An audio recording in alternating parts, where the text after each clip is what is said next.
다니엘의 두 번째 환상, 말세에 일어날 환란과 구원의 소망. 먼저 다니엘서 8장 1절과 2절 말씀 한글과 영어로 동시에 읽겠습니다. 나 다니엘에게 처음에 나타난 환상 후 벨사살 왕 제3년에 다시 한 환상이 나타나니라. 내가 환상을 보았는데 내가 그것을 볼 때에 내 몸은 엘람 지방 수산성에 있었고 내가 환상을 보기는 을레 강변에서이니라. 아멘. 우리가 이 판타지라는 말을 많이 씁니다. 그래서 문학 장르 중에도 판타지가 있고 또 뭐 영화의 장르 중에도 판타지가 있죠.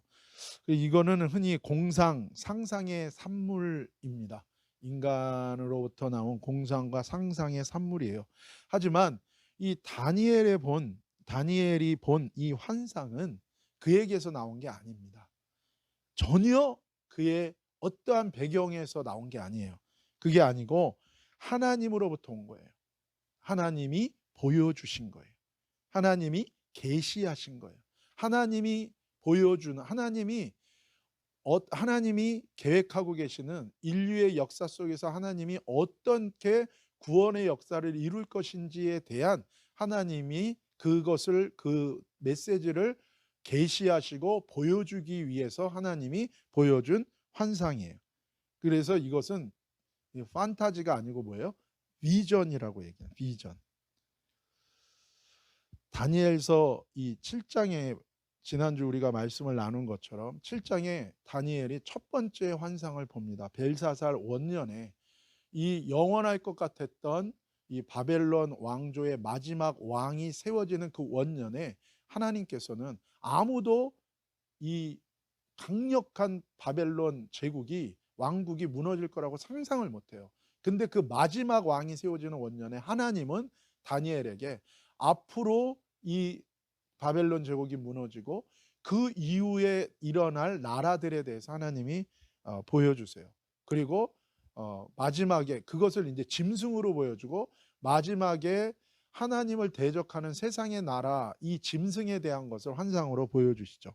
그런데 오늘 이 본문 8장에 보면 이 벨사살 그 원년의 그 환상을 비전을 본 후에 3년이 지난 다음에 하나님이 또 다른 환상 이 비전을 보여주는 거예요. 이 비전은 가까운 미래의 역사와 함께 인류 마지막에 관한 역사에 관해서 보여주시는 거예요. 가까운 미래에 있는 역사, 즉 이 바벨론 제국 이후에 어떤 제국과 나라가 일어날 것인지에 대해서 보여주세요. 그것과 함께 마지막 때에 어떤 나라와 제국이 일어날 것인지를 보여주시고 하나님의 영원한 나라에 대해서도 보여주시는 거예요. 오늘 1절과 2절에 보면 어떻게 얘기해요? 그의 몸이 있는 장소는 왕궁이에요.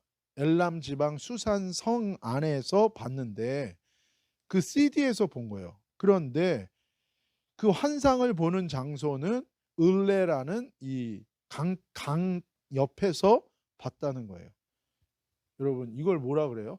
영과 몸이 분리되는 걸 뭐라 그러죠? 유체 이탈인 거예요.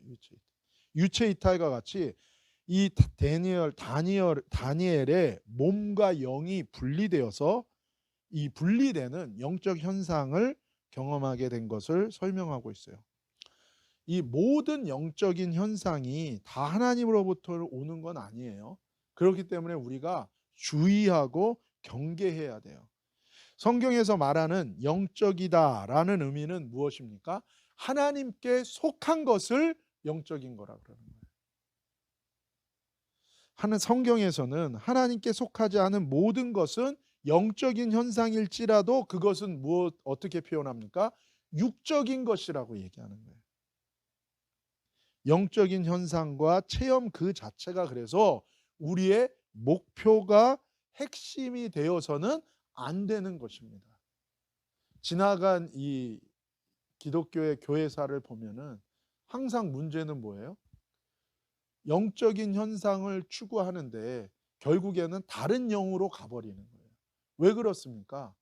그 진정한 영적인 건 뭐예요? 영적인 현상, 그 영적인 체험 그 자체가 영적인 게 아니라 하나님께 속한 것, 그것을 통해서 예수 그리스도로 가야 돼요. 그것을 통해서 하나님께로 붙들림 받아야 되는 거예요. 그것은 말씀도 마찬가지예요.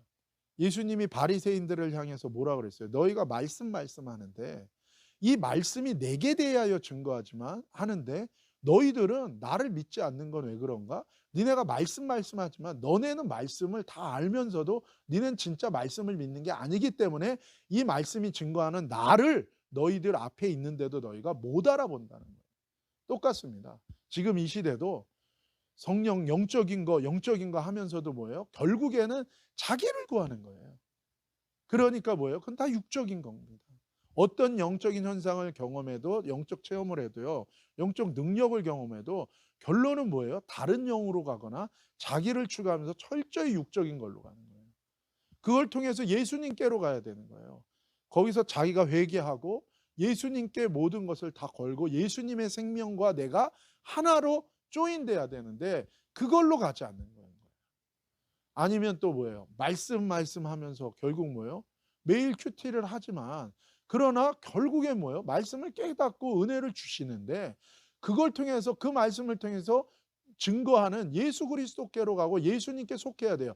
회개함으로 자기를 버리고 예수님께 모든 걸 거는 사람이 돼야 되는데 그게 안 되는 거예요. 그랬을 때는 바리새인들과 똑같이 외식하게 된다는 것입니다. 요한복음 5장 39절 한번 같이 읽겠습니다. 너희가 성경에서 영생을 얻는 줄 생각하고 성경을 연구하거니와 이 성경이 곧 내게 대하여 증언하는 것이니라. 예수님이 말씀하셨어요. 이 성경을 외우고 깊이 연구했던 바리새인들과 서기관들이 정작 이 성경의 주인공이신 예수님을 몰라본다는 거예요. 눈이 가려워졌다는 거예요. 예수님에 대한 성경의 지식이 많아요. 신학적 지식이 많은데 정작 예수님은 몰라보는 거예요. 예수님과는 관련이 없는 거예요. 예수를 위하여 살지는 못하는 거예요. 그 예수님과 연합한 생명은 못된 거라는 거예요. 반대로 영적 체험과 영적 현상을 많이 경험한다 해도 정작 하나님의 뜻에는 무지할 수 있고 자기 탐욕에 눈이 멀고 하나님과 상관없는 인생의 육적인 열매로 가득 찰 수 있다는 것을 경고하고 계신 것입니다. 마태복음 24장 24절입니다. 거짓 그리스도들과 거짓 선지자들이 일어나 큰 표적과 기사를 보여 할 수만 있으면 택하신 자들도 미혹하리라. 어느 시대가요? 지금 우리가 살고 있는 시대가 이런 시대인 거예요. 기적이 일어난다고 그것이 하나님께 속한 것은 아니라는, 거짓 그리스도가 있다는 거예요. 거짓 선지자들이 있다는 거예요. 더욱더 지금은 뭐예요? 하나님 말씀에 집중해야 돼요. 하나님과 예수님께 집중해야 된다는 거예요. 3절에서 5절까지의 말씀 함께 읽겠습니다. 내가 눈을 들어 본즉 강가에 두 뿔 가진 수인 양이 섰는데 그 두 뿔이 다 길었으며 그중 한 뿔은 다른 뿔보다 길었고 그 긴 것은 나중에 난 것이더라. 내가 본즉 그 순 양이 서쪽과 북쪽과 남쪽을 향하여 받으나 그것을 당할 짐승이 하나도 없고 그 손에서 구할 자가 없으므로 그것이 원하는 대로 행하고 강하여졌더라. 내가 생각할 때 한 순 염소가 서쪽에서부터 와서 온 지면에 두루 다니되 땅에 닿지 아니하며 그 염소의 두 눈 사이에는 현저한 뿔이 있더라. 아멘. 여기 보면 이 환상에 두 가지 메인 모양이 나오는데 뭡니까? 짐승, 양으로 나와요. 짐승으로 나오고 그 다음에 권세, 이 뿔로 나오는 거예요. 근데 여러분 7장에서도 짐승이 왕국을 짐승으로 묘사를 보여주셨는데 짐승은 곧 뭐라고요? 나라를 뜻하는 거예요. 세상의 나라는 짐승에 뜻하는 거예요. 그래서 여러분 요한계시록은요, 요한계시록만으로 해석하는 게 아니에요. 요한계시록은 창세기부터 이미 하나님의 말씀을 통해서 다 주신 거예요. 요한계시록 보면 누가 나와요? 짐승이 나오잖아요. 그게 누구예요? 세상의 나라인 거예요. 그것은 하나님께 속한 나라가 아니라 뭐예요? 사탄의 조종을 받는 세상의 나라를 의미하는 거고, 음녀가 나오는 거예요. 음녀는 뭐예요? 결국 타락한 교회, 거짓 그리스도와 거짓 선지자들이 음녀인 거예요. 그 음녀가 누구랑 연합한다고요? 누구를 탄다고요? 짐승을 탄다고요. 근데 나중에 뭐예요? 그 짐승에 의해서 그 음녀가 버려진다고요. 다 연결되는 것입니다. 이 짐승은 나라에 대한 거고 세상의 나라, 세상의 그리스도께 속한 나라가 아니에요. 그래서 이 세상의 나라, 세상의 왕들은 누구의 조종을 받습니까? 사탄의 조종을 받아요. 그래서 7장에서도 얘기하고 이 8장에서도 얘기하는 이 나라가 행하는 일, 사탄이 이 나라를 통해서 하는 두 가지 일이 뭐라는 거예요? Most High, 가장 높으신 모든 것의 주권자이신 하나님을 뭐예요? 대적하고 하나님의 존재를 지워버리려고 하는 일을 하는 거고, 또 하나는 뭐예요? 그 하나님을 신실하게 따르는 성도들을 뭐예요? 핍박하고 괴롭히고 죽이고 그들을 넘어뜨리고 그들을 변질시키려고 하는 일들을 한다는 것입니다.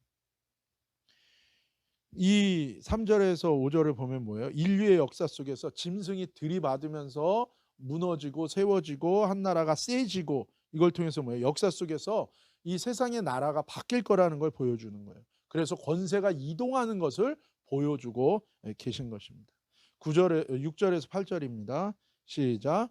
그것이 두 뿔 가진 순양 곧 내가 본 강가에 섰던 양에게로 나아가되 분노한 힘으로 그것에게 달려가더니 내가 본즉 그것이 수장에게로 가까이 나아가선 더욱 성내어 그 순양을 쳐서 그 두 뿔을 꺾으나 순양에게는 그것을 대적할 힘이 없으므로 그것의 순양을 땅에 엎드리고 짓밟았으나 순양을 그 손에서 벗어나게 할 자가 없었더라. 순염소가 스스로 심히 강대하여 가더니 강성할 때에 그 큰 뿔이 꺾이고 그 대신에 현저한 뿔렛이 하늘 사방을 향하여 났더라. 이게 이후에 나타나는, 이 바벨론 이후에 나타나는 메데아와 바사, 퍼시아를 얘기하고, 그 다음에 뭐예요? 그리스, 헬라를 얘기하는 내용이 여기부터 여기까지 나온 거예요. 그 다음에 9절에서 10절 말씀입니다. 시작. 그중 한 뿔에서 또 작은 뿔 하나가 나서 남쪽과 동쪽과 또 영화로운 땅을 향하여 심히 커지더니 그것이 하늘 군대에 미칠 만큼 커져서 그 군대와 별들 중에 몇을 땅에 떨어뜨리고 그것을 짓밟고. 그런데 결국 그 마지막에 강력한 이 세상의 인류 가운데 나라와 권세가 등장하게 된다는 것입니다. 그 나라와 권세는 직접적으로 영적인 세력과 연합되고 그 영적인 배후가 전면에 드러나게 된다는 거예요. 무슨 얘기입니까? 세상의 나라는요, 세상의 왕과 통치자들은요, 그 마지막 때 나라와 통치자들 때까지는요, 그 배후에 조종하는 사탄의 존재가 드러나지 않는다는 거예요. 근데 이것이 세상의 끝날의 마지막에 가까우면서 나타나는 그 나라는 영적인 뒤에 배후의 영적인 실체가 드러난다는 거예요. 아예 드러내놓고 사탄의 존재와 그 영적인 실체가 드러나는 나라와 권세가 이 세상에 나타나게 될 것이다 라는 것을 얘기하는 거예요. 근데 사실 그 나라와 권세는 결국에는 처음에 있었던 세상의 나라의 그 원류, 본질, 원래 어디서 시작한 거예요? 사탄이 처음에 이 세상에 시작한 나라가 누구예요? 니무롯을 통해서 만들었던 바벨론이라는 나라인 거예요. 옛날 바벨론. 그 나라로 돌아가는 거예요. 그 나라가 하려고 했던 일이 뭐예요? 흩어짐을 면하자. 흩어지라고 명령하신 하나님을 대적하면서 바벨탑을 세웠던 그 나라로 돌아가는 거예요. 그래서 뭐예요? 그때에 모든 나라가 하나 되는 거예요. 하나님과 분리되어 이 세상에 있는 모든 나라와 민족과 족속과 문화와 종교와 모든 것이 뭐예요? 하나로 뭉쳐서 예전에 사탄이 이 세상에 처음에 세웠던 하나님을 대적하려고 했던 첫 번째 나라, 그 옛 바벨론으로 뭐예요? 다시 돌아가는 그 나라가 마지막에 등장하는 거예요. 그러니까 마지막은 뭐예요? 온 나라들이 통합하는 거고 온 종교가 통합하는 거고, 지금 우리가 살아가는 이 시대에 지금 일어나는 일들이 뭐예요? 그것을 위하여 모든 것들이 하나로 가고 있는 것을 우리가 보고 있는 것입니다. 그것을 하나님께서 이 다니엘을 통해서 미리 보여주신 거예요. 그래서 계시록에도 보면 뭐라고 얘기합니까? 마지막에 하나님이 무너뜨리고 심판하는 나라가 어떤 나라예요? 바벨론의 세력입니다. 바벨론. 왜요? 나중에 이 세상에 강제로 흩어진 이 나라들이 결국 그 짐승의 나라로 하나 되는 거예요. 그래서 옛 바벨론, 하나님을 대적하기에 사탄이 세웠던 그 옛 바벨론과 뭐예요? 합쳐지게 되는 거예요. 그러니까 마지막에 하나님이 그 옛 바벨론에 이 세상의 그 사탄에 속한 나라를 심판하면서 요한계시록에 그 바벨론의 세력을 깨뜨리는 거예요. 그리고 하나님은 뭐라 그럽니까? 성도들을 향해서 그 바벨론의 세력에서 나오라는 거예요. 그 바벨론의 세력에서 나오라는 건 두 가지 의미가 있는 거예요. 마지막에 악한 자들과 연합하지 말라는 거예요. 그리고 뭐예요? 종교적인 통합, 거짓 그리스도와 거짓 선지자. 거짓 그리스도와 선지자라는 게 대놓고 내가 예수다 뭐 그러면서 내가 지리산에 내려왔다 뭐 그런 것만 얘기하는 게 아니에요. 하나님의 말씀을 더하거나 빼면서 결국 뭐예요? 바벨론식 기독교를 따라가게, 세상적인 기독교를 따라가게 하는, 세상적 바벨론 교회를 따라가는 모든 그것으로부터 너희가 분리되라고 얘기하고 있는 것입니다. 우리의 삶 속에서도 마찬가지예요. 우리의 삶 속에서도 바벨론을 따르고자 하는, 세상을 구하는 나의 삶의 영역들을 다 내어버려야 돼요. 11절에서 12절입니다. 시작. 또 스스로 높아져서 군대의 주제를 대적하며 그에게 매일 드리는 제사를 없애버렸고 그의 성소를 헐었으며 그의 악으로 말미암아 백성이 매일 드리는 제사가 넘긴 바 되었고 그것이 또 진리를 땅에 던지며 자의로 행하여 형통하였더라. 역시 똑같이 두 가지 패턴이죠. 첫째는 뭐예요? 이 나라가 하는 일이 뭐예요? 교만이 극을 이루어서 하나님과 하나님의 군대와 세력을 대적한다는 거예요. 바벨탑을 세우면서 우리가 하늘까지 이르자. 그리고 뭐야? 하늘에 가장 높으신 하나님을 대적하고 자기들이 싸워 이기겠다는 거예요. 하나님의 존재를 지워버리고 하나님 없는 우리의 나라, 그리고 하나님을 대적하는 데까지 나아갑니다. 하나님과 하나님의 군대와 세력을 대적해요. 둘째는 하나님께 매일 드리는 제사와 예배를 금지하고 없애버려요. 그리고 제사와 예배 드리는 성소를 헐어버리는 거예요. 한국에서 감염법과 관련해서 교회 폐쇄법이라는 거를 진행한다 그러더라고요. 그거는 말이 안 되는 거죠. 그의 악으로 말미암아 어떤 선한 의도와 명분을 내세워도 뭐예요? 그 본질과 정체가 악이라는 거야. 그의 악. 그러니까 여러 가지 뭐 감염법이니 뭐니 안전을 위해서니 테러를 위해서니 여러 가지 이유를 내세우면서 결국에 하는 일이 뭐예요? 예배를 금지시키고 예배 드리는 장소를 다 폐쇄시키며 결국엔 사람들로 하여금 하나님의 말씀을 읽고 따르지 못하게 하는 일들을 하게 한다는 거예요. 지금 지난 금요일부터 해서 하누카 시즌이죠. 하누카 때 안티오크 4세 때 그 헬라화 정책을 쓰면서 이스라엘에 했던 일이 뭐예요? 토라, 하나님의 성경 못 읽게 했어요. 예배 못 드리게 했어요. 예배 장소에 있던 모든 하나님의 기명과 기물들 다 가져가서 자기네들이 다 없애버리고 하나님의 지성소에다가 제우스 신상을 갖다가 세워놨어요. 그런 일들, 그게 하나님이 말했던, 여기서 말했던 그 짐승의 나라, 세상의 나라 중 한 나라였던 그리스가 했던 일이에요. 근데 마지막에 그런 역할을, 하나님을 대놓고 대적하고 하나님의 예배를 금지하고 예배 장소를 폐지시키는 이런 일들이 세상에 계속되고 마지막에 그 일을 하는 나라가 또 세워지게 된다는 것을 얘기하는 거예요. 진리를 땅에 던진다는 거예요. 하나님의 진리는 뭐 짓밟아버리고 자기의 뜻을 이루며 세상을 승승장구하는 일들이 보이는 거예요. 그때에 많은 사람들이 낙담할 수도 있어요. 어떻게 악이 저렇게 판을 치는가. 그래서 그것을 놓고 기도하고 낙담하며 부르짖었던 선지자가 누구예요? 그게 하박국 선지자예요. 근데 하박국 선지자가 기도할 때 뭐예요? 일의 결국을 내가 다 보고 들었다는 거예요.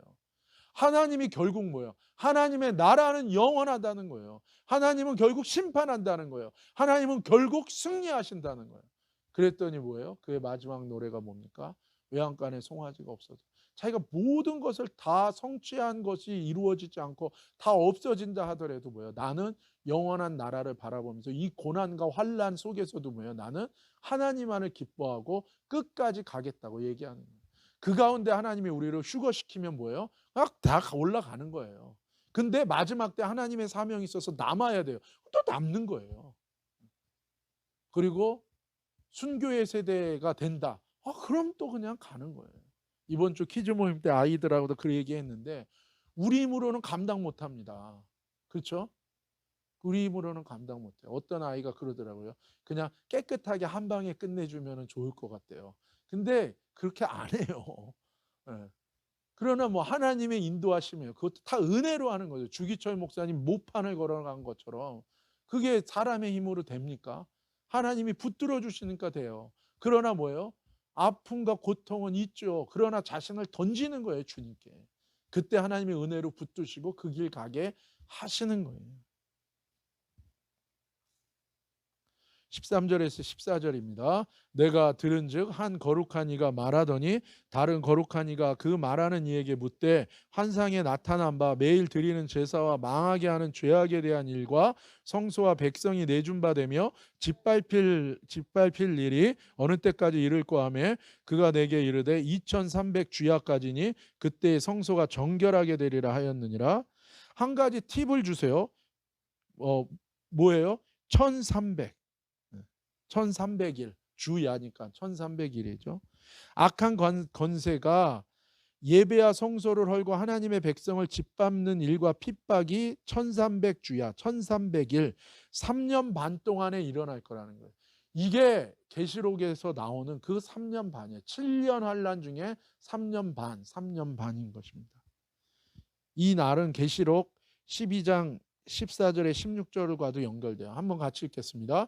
그 여자가 큰 독수리의 두 날개를 받아 광야 자기 곳으로 날아가 거기서 그 뱀의 낫을 피하여 한 떼와 두 떼와 반 떼를 양육받으며 여자의 뒤에서 뱀이 그 입으로 물을 강같이 토하여 여자를 물에 떠내려가게 하려 하되 땅이 여자를 도와 그 입을 벌려 용의 입에서 토한 강물을 삼키니.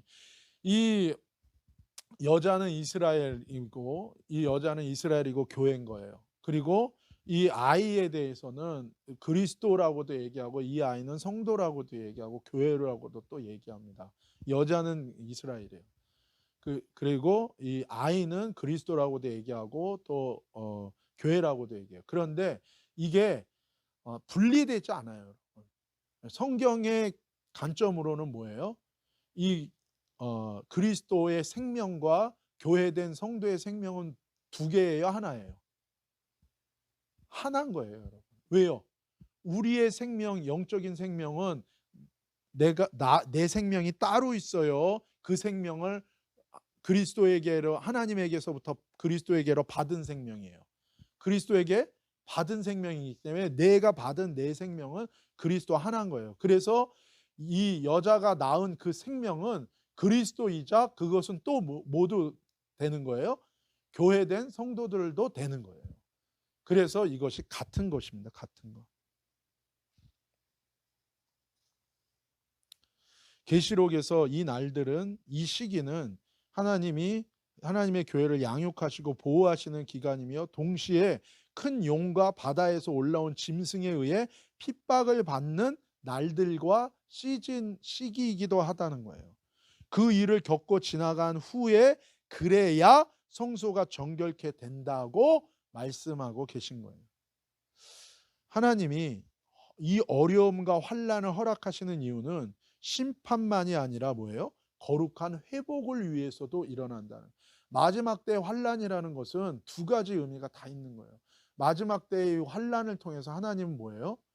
하나님의 몸된 교회를 정결케 하십니다. 거룩하게 하시는 거예요.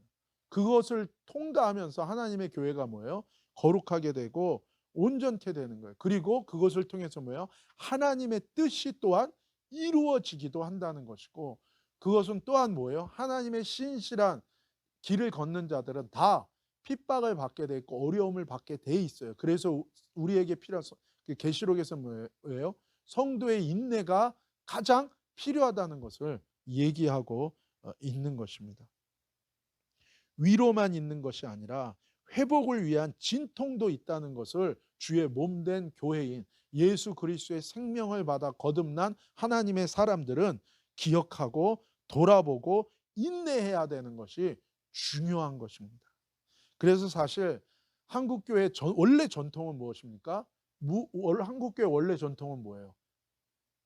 나를 위한 교회가 아니에요. 나의 인생에 도움이 되는 교회, 나의 인생에 도움이 되는 기독교, 신앙, 믿음, 이런 걸 구하지 않았어요. 뭡니까?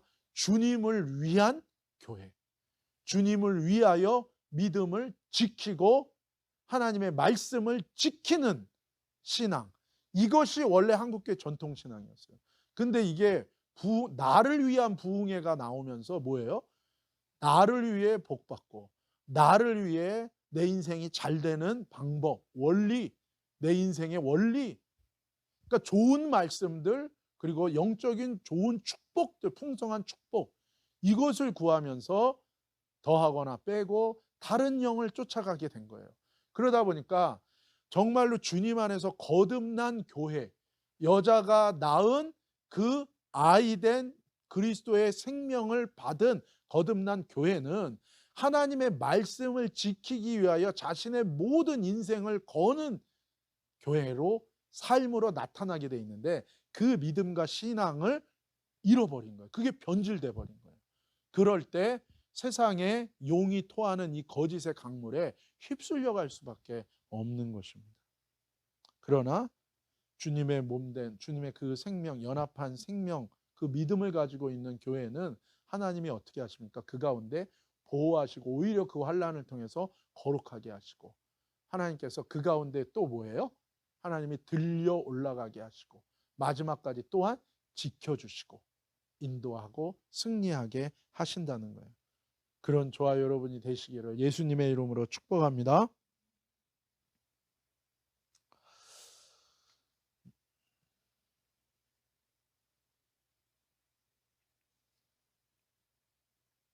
그리고 15절에서 17절까지 우리 같이 읽읍시다. 나 다니엘이 이 환상을 보고 그 뜻을 알고자 할 때에 사람 모양 같은 것이 내 앞에 섰고, 내가 들은즉 을레강 두 언덕 사이에서 사람의 목소리가 있어 외쳐 가로되 가브리엘아, 이 환상을 이 사람에게 깨닫게 하라 하더니 그가 내 선 곳으로 나왔는데, 그가 나올 때에 내가 두려워서 얼굴을 땅에 대고 엎드리매 그가 내게 이르되 인자야 깨달아 알라, 이 환상은 정한 때 끝에 관한 것이니라. 아멘. 다니엘이 이 환상에 대해서 질문하는 거예요. 하나님께서 그때 음성으로 말씀하십니다. 가브리엘 천사를 통해 환상에 대해서 알려주고 또한 깨닫게 하십니다. 이 환상은 정한 때, 하나님이 정하신 그때 마지막 끝에 관한 것이라고 알려주시는 거예요. 18절입니다. 시작. 그가 내게 말할 때에 내가 얼굴을 땅에 대고 엎드려 깊이 잠들매 그가 나를 어루만져서 일으켜 세우며. 여러분, 사람이 하나님의 이 환상, 하나님의 비전, 마지막 때 이 계시를 듣는다는 것만으로도 뭐예요? 감당이 안 되는 것입니다. 자기 힘으로 불가능한 거예요. 다니엘이 누구예요? 선지자였어요. 다니엘이 누구예요? 하나님의 정말 믿음의 사람이었잖아요. 다니엘이 이때 나이가 어릴 때도 아니에요. 다니엘이 모든 사자굴에도 들어가고 별의별 일 다 겪은 분이에요. 그런데도 뭐예요? 그 계시를 들었을 때 육체를 가진 인간으로서 감당이 안 되는 겁니다. 다니엘은 이 환상과 하나님의 음성과 다니엘의 그 가브리엘 천사의 설명을 듣고 어떻게 되는 거예요? 기절해 버리는 거예요. 오직 하나님의 자비하심과 은혜로 말미암아 저와 여러분도 이 하나님의 메시지, 하나님의 말씀, 하나님의 뜻대로 우리가 믿음으로 인내하고 살아갈 줄로 믿습니다. 그래서 은혜가 필요한 것이에요. 우리 힘으로는 감당할 수 없는 것입니다. 19절입니다. 시작. 이르되 진노하시는 때가 마친 후에 될 일을 내가 내게 알게 하리니 이 환상은 정한 때 끝에 관한 것임이니라. 다시 한번 이 환상의 전체 개관에 대해 말씀하세요. 무슨 의미인지. 진노의 때와 정해진 인류의 역사 끝의 때와 시간에 관한 거라는 거예요. 하나님은 눈에 보이지 않아요. 그래서 하나님의 법과 존재는 이 세상에서 무시되고 고려되지 않아요. 심지어는 하나님을 믿고 따른다는 사람들의 삶 속에서도 무시되기가 일쑤죠. 하지만 그 죄악에 대한 하나님의 맹렬한 분노와 심판은 쌓여가고 반드시 이 세상 가운데, 우리 인생 가운데 드러나게 되어 있다는 것입니다. 하나님을 두려워하지 않는 기독교와 교회는 사람의 두려움을 이용하는 기독교와 교회만큼 영혼을 멸망에 이르게 하는 위험하고 영혼을 다른 길로 빠지게 하고 하나님과 멀어지게 하는 거짓되고 하나님께서 미워하시는 악의 존재라는 것을 우리가 직시하고 잊어서는 안 되는 거예요. 사람의 두려움을 이용하는 기독교와 교회가 있어요. 그것도 거짓 그리스도와 거짓 사도인 거죠. 그래서 사람들한테 종말론을 통해서 사람들을 두렵게 하면서 다른 길로 몰고 가는 거예요. 그거는 하나님이 반드시 그거는 심판하십니다. 그러나 하나님을 두려워하지 않게 만드는 거예요. 하나님을 경외하지 않아요. 하나님을 전혀 두려워하지 않고 하나님을 경외하지 않고 끝까지 자기만 구하는 이 기독교와 교회도 심판의 대상이고 하나님께 속한 것이 아니라는 것입니다. 또 목사님이 죽음의 상황 가운데서 다 죽게 된 거죠. 뇌가 쳐져서 그 상황 가운데서 자기의 지금 현재 그 상황을 보여주시는 하나님. 지옥불이 있는데 수많은 자들이 지옥불로 떨어지는데 자기는 하나님의 이 손가락 끝에 서 있는 거예요. 하나님이 그냥 툭 놓으면 뭐예요? 툭 떨어지는 그 가운데 있는 목사님. 그래서 목사님이 어떻게 거기서 막 그냥 하나님께 다 비는, 하나님 잘못했습니다. 거기서 회개한 게 뭐예요? 하나님, 나를 위하여 산 것을 회개합니다. 나를 위해서 목회했습니다. 나를 위해서 살았습니다. 나를 위해서 믿었습니다. 나를 위해서 나는 살아왔습니다. 모든 것이 하나님 앞에서는 결국 이분이 뭐예요? 속에서부터 나오는 고백, 회개는 뭐예요? 나를 위해서 했습니다. 그 회개가 터집니다. 하나님을 두려워하지 않는 기독교와 교회, 사람의 두려움을 이용하는 기독교와 교회, 마지막 때에 용의 입에서 나오는 거짓의 강물이 휩쓰는 때에 휩쓸려 갈 거예요. 세상으로 휩쓸려 갈 거예요. 하나님을 반역하고 배반하고 떠내려갈 수밖에 없고 영원히 하나님의 지옥불에 떨어질 수밖에 없어요.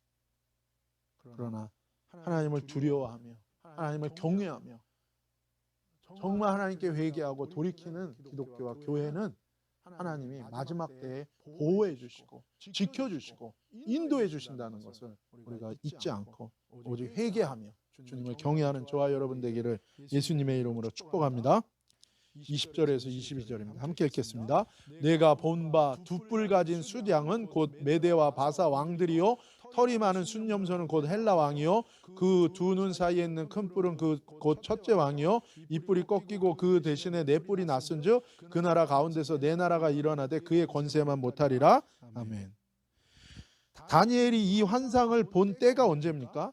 바벨론 마지막 왕의 시대예요. 그렇다면 여러분, 다니엘이 이 비전을 봤을 때는 아직 이 가브리엘이 설명해 주는 페르시아라는, 메대와 바사 페르시아라는 나라는 이 세상에 존재하지도 않았어요. 헬라 그리스라는 나라는 존재하지도 않았어요. 그리고 여기서 나오는 첫 번째 왕이 누구예요? 알렉산더 대왕은 존재하지도 않았어요.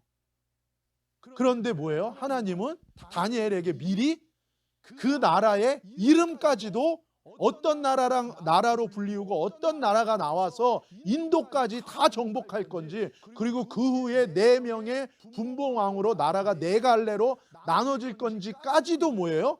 다 설명해 주신 거예요.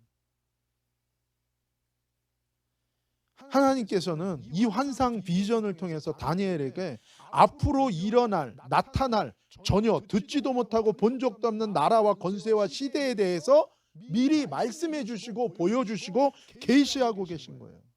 메데, 바사, 페르시아와 헬라, 그리스인 거예요. 그 실체와 이름까지도 정확하게 알려주십니다. 그러나 여러분, 운명론은 없습니다.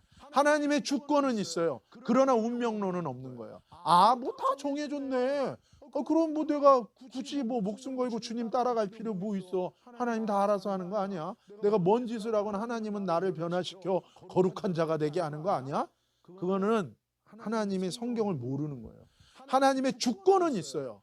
하나님의 주권은 있기 때문에 그걸 믿기 때문에 어떻게 하는 거예요?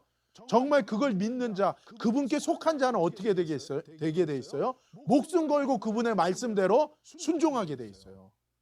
모든 것이 주께 정해져 있어요. 하나님이 택하신 자가 있어요. 그걸 알기 때문에 뭐예요? 회개하게 돼 있어요. 회개에 모든 걸 걸게 돼 있어요. 운명론하고는 다른 거예요. 인간의 세상의 운명론은 뭐예요? 정해졌으니 한들 뭐해? 또 그렇게 되는 거 아니야? 아니에요. 하나님의 주권사상, 하나님의 선택사상, 하나님의 택하심의 이 주권은 무엇입니까? 하나님께 있다는 거예요. 은혜로만 된다는 거예요. 그러니까 뭐예요? 회개하라. 모든 걸 다 했어요. 그러니까 뭐예요? 주님의 말씀에 믿음으로 순종하는 것에 모든 걸 걸고 끝까지 가라는 거예요. 저와 여러분이 회개와 믿음의 순종으로 끝까지 주님을 따라가는 저와 여러분 되시기를 예수님의 이름으로 축복합니다. 그것이 하나님의 선택과 주권을 믿는 진정한 믿음의 자세인 것입니다. 인간이 하나님 위치에서 바라보려고 하면 일치되지 않는 거예요. 그러나 하나님 위치에서 먼저 분별하고 분별되면 순종하겠다는 태도가 아니라 피조물로서 순종하는 위치에 서게 되면 하나님의 인도하심과 임재와 분별과 선택과 하나님의 모든 주권이 내 인생 가운데 이루어지는 것을 경험할 수 있게 된다는 거예요. 이것이 은혜인 줄로 믿습니다. 그때 하나님은 우리를 아시고 우리에게 순종과 생명의 길로 인도해 주시는 23절에서 25절입니다. 시작.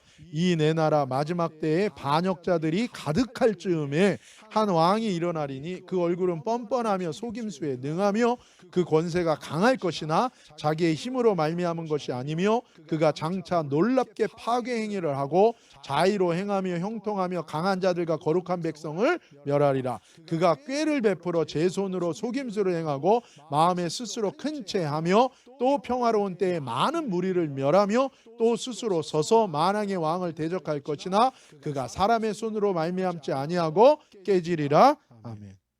하나님께서는 이미 우리가 역사 속에서 확인한 페르시아와 그리스 두 나라 외에 이제 이 본문에서 마지막 끝에 있을 바벨탑 시대의 사단과 그 세력이 꿈꾸던 하나님을 대적하고 하나님의 백성을 완전히 없애버리려고 했던 그 하나된 온 인류가 하나된 그 나라에 대해서 지금 말씀하고 계신 거예요. 여러분, 하늘에서 내리는 이 비라는 존재 자체가 없던 시대가 있었어요. 이 지구의 환경 자체가 완전히 안정적이라서 격변이라는 개념 자체가 존재되지 않고 경험되지 않던 시대에 에녹과 노아는 하나님으로부터 온 세상 인류를 홍수로 심판하고 멸망시켜버릴 거라, 그리고 세상이 뒤집혀지는 격변이 일어날 거라는 것을 들었어요. 그리고 그들은 어떻게 했습니까? 회개하고 믿음으로 순종하며 살았어요. 저와 여러분에게도 하나님 뭐예요? 베드로서에도 얘기했죠. 마지막 때에 불로 모든 체질, 그 근본이 다 그냥 녹아버리고 다 바꿔버리는 일들이 있을 거라는 거예요.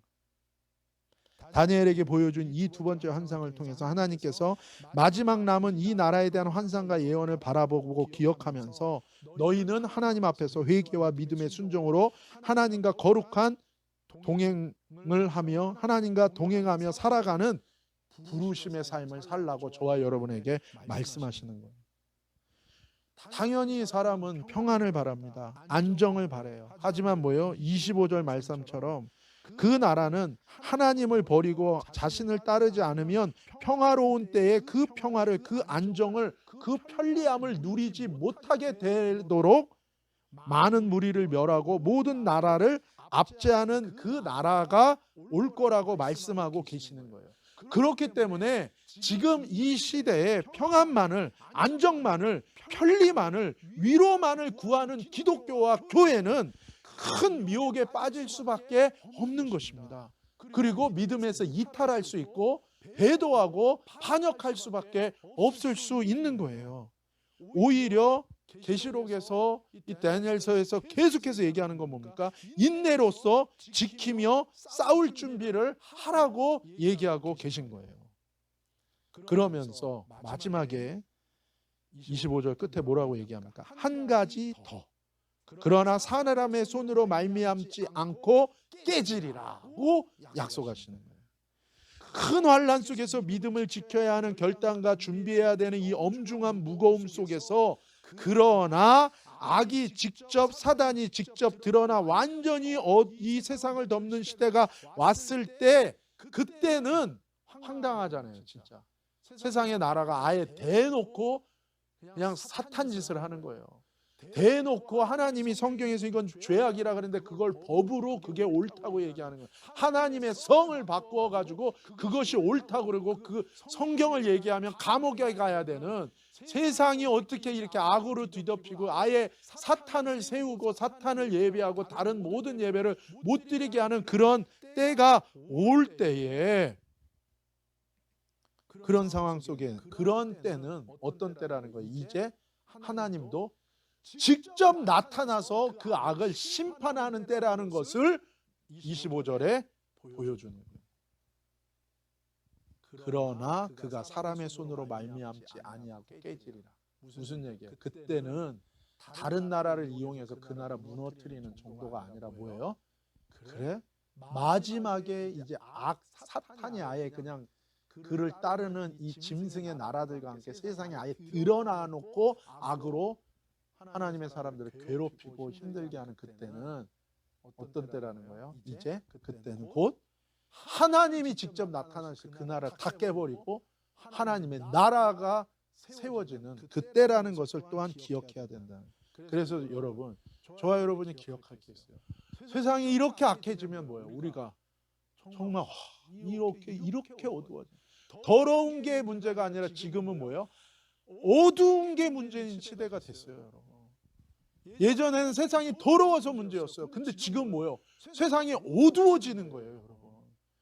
더러움을 넘어서 지금 시대는요, 이제 어두워지고 있어요. 어두워지고 있어요, 여러분.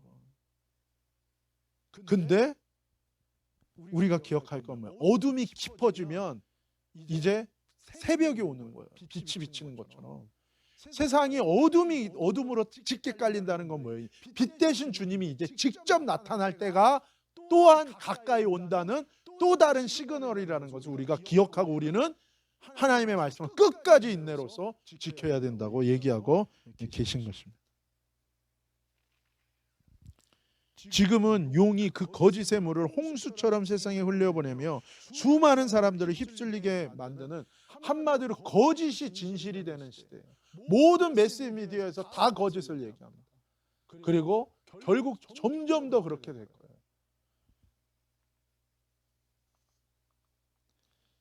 마태복음 7장 24절입니다. 시작. 그러므로 누구든지 나의 이 말을 듣고 행하는 자는 그 집을 반석 위에 지은 지혜로운 사람 같으리니. 그러므로 누구든지 나의 이 말을 듣고 행하는 자, 진짜 믿음 가운데 서는 자를 주님이 부르시는 거예요. 그 집을 반석 위에 세운 지혜로운 사람으로 부르신다는 거예요. 창세기 35장 2절 4절 말씀입니다. 야곱이 이에 자기 집안 사람과 자기와 함께한 모든 자에게 이르되 너희 중에 있는 이방 신상들을 버리고 자신을 정결하게 하고 너희들의 의복을 바꾸어 입으라. 그들이 자기 손에 있는 모든 이방 신상들과 자기 귀에 있는 귀고리들을 야곱에게 주는지라. 야곱이 그것들을 세겜 근처 상수리 나무 아래에 묻고. 말씀처럼 너희 중에 있는 모든 이방 신상을 버리고 자신을 정결케 하고 너희들의 의복을 바꾸어 입으라. 모든 단장품들을 묻어버리고 하나님의 제단을, 하나님과의 관계를 회복하는 자리로 나아가라. 예수님께 나아가라. 하나님께 나아가라. 세상에 휩쓸리는 것이 아니라 너희는 하나님과 동행하기를 힘써라 라고 주님이 오늘 우리에게 말씀해주고 계신 것입니다. 마지막 26절에서 27절입니다. 시작. 이미 말한 바 주야에 대한 환상은 확실하니 너는 그 환상을 간직하라. 이는 여러 날 후에 일임이라 하더라. 이에 나 다니엘이 지쳐서 여러 날 알타가 일어나서 왕의 일을 보았느니라. 내가 그 환상으로 말미암아 놀랐고 그 뜻을 깨닫는 사람도 없었느니라. 아멘. 모든 주야에 대한 환상은 확실한 트루, 진리, 사실이다. 반드시 일어날 거다. 하나님에게서 나온 분명한 약속이요 사실이며 계시라는 거예요. 여러분, 사람으로부터 나오는 말에서 성경 말씀대로, 하나님으로부터 나오는 말씀대로 예수 그리스도께로 나아가는 저와 여러분이 되기를 예수님의 이름으로 축복합니다. 다니엘이 감당 못하고 알아 누웠다는 거예요. 그가 놀랐기 때문이에요. 다른 말로 하면 영혼이요 충격을 받은 거예요. 그 뜻을 깨달을 사람도 없대요. 도무지 사람의 생각으로는 상상할 수 없는 하나님께로부터만 나오는 비전이라는 거예요.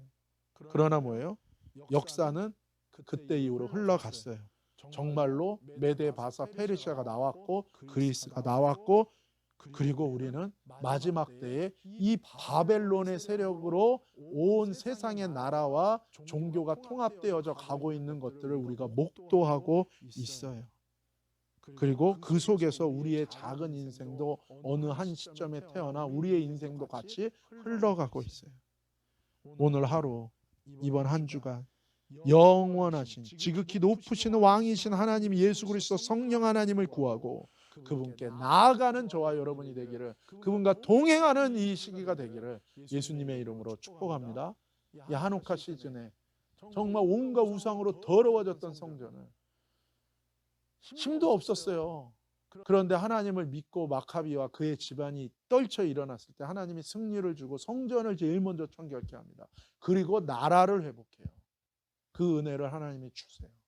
저와 여러분도 다시 한번 우리 성전된 우리의 삶을, 우리의 마음과 생각을 하나님 정결케 하고 회개하고 말씀으로 다시금 주님을 붙들고 하나님과 동행하는 그 자리로 나아가며 방황하지 않고 주님의 손을 붙잡고 우리에게 주어진 날 동안 우리 마음이 주님의 소망으로 평안을 누리며 주님과 동행하는 저와 여러분 되기를 예수님의 이름으로 축복합니다. 기도하시겠습니다. 거룩하신 아버지 하나님 감사합니다. 하나님 아버지, 주님께서 모든 일의 결국을 보여주셨습니다.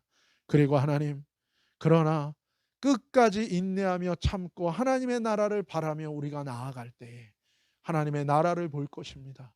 주님을 볼 것입니다. 우리가 고대하는 그 주님을 만날 것입니다. 하나님 아버지요, 우리의 모든 단장품과 우상들을 다 내어버리고 우리의 성전된 우리의 삶을 모든 음란과 더러움과 거짓과 불신과 염려와 하나님께 속하지 않은 모든 것 우상들을 내어버리고 교만을 내어버리고 폐역을 내려버리고 불순종을 내어버리고 하나님 회개함으로 주님 주시는 새 생명, 주님의 생명으로 연합한 바 되어 에녹과 같이, 노아와 같이 모든 믿음의 다니엘과 모든 믿음의 사람들과 같이 그 길을 걷는 우리 모두가 되게 하시고 승리하는 우리 모두가 되게 하시고 우리 가정들이 되도록 하나님 축복하여 주시고 붙들어 주시고 인도하여 주옵소서.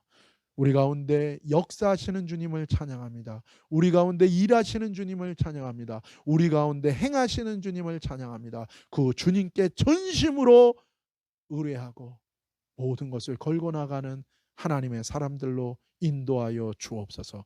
거룩하신 예수님의 이름으로 감사하며 찬양하며 기도 올리옵나이다. 아멘.